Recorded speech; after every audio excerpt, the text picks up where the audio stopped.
Hi Hari, ఏం డల్గా ఉన్నావు? హరి ఏంటి డల్గా ఉన్నావు? నిన్నే హే బేబీ, హే బేబీ, ఏం డల్గా ఉన్నావు?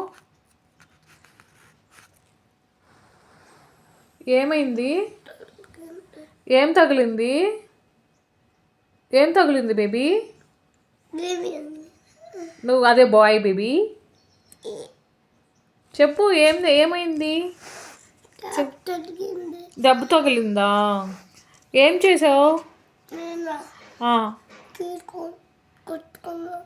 కొట్టుకున్నావా? ఎక్కడ కొట్టుకున్నావు వేలు? అదే ఎక్కడ కొట్టుకున్నావమ్మా? ట్యాప్లోనా? ఓ ట్యాప్లో తగిలితే కూడా అంత పెద్ద దెబ్బ తగిలిద్దా? తగిలితే నాకు తెలియలేదే, చాలా పెద్ద దెబ్బ తగిలేసింది. ఓ నువ్వు అడ్వెంచర్ చేసావా, అందుకని అలా జరిగింది.